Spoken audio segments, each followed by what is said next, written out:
Hi, how are you? So today I want to again discuss about adenomyosis. I got some question about the effect it has on pregnancy.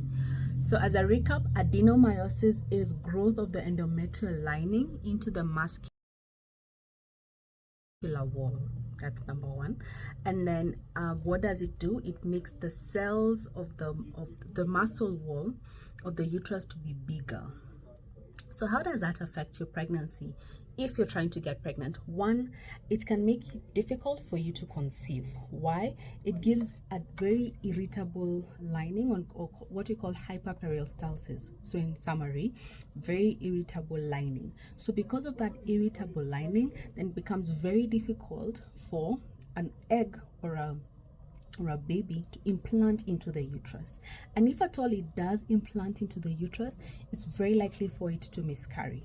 The other thing it does in terms of pregnancy is that it causes chronic uterine inflammation. So that chronic uterine inflammation also makes it very difficult for implantation to occur and very likely for miscarriages. It causes abnormal placentation. Why? Again, the lining is very irritable, very irregular, and therefore what happens to the pregnancy is that the placenta doesn't attach well. If that doesn't happen, it can give you risk of preeclampsia.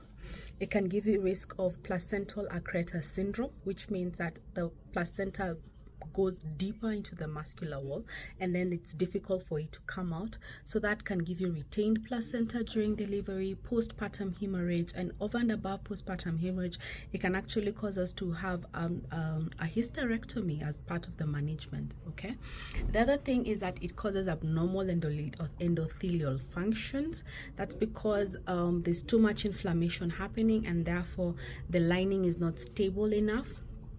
And that causes low birth weight, small for gestational age. So a baby who's 28 weeks looks like they're 26 or 24 weeks and something like that. So adenomyosis is not good for your pregnancy. In summary, it can give you miscarriages, it can give you preterm birth, it can predispose you to preeclampsia, it can predispose you to low birth weight babies, okay, or small for gestational weight babies, or even babies with fetal growth restriction. How do we manage that if you get adenomyosis?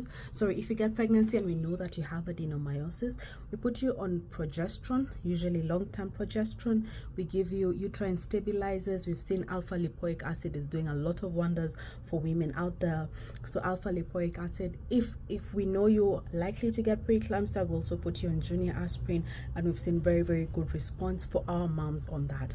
So I hope this helps someone, and thank you very much. Bye-bye.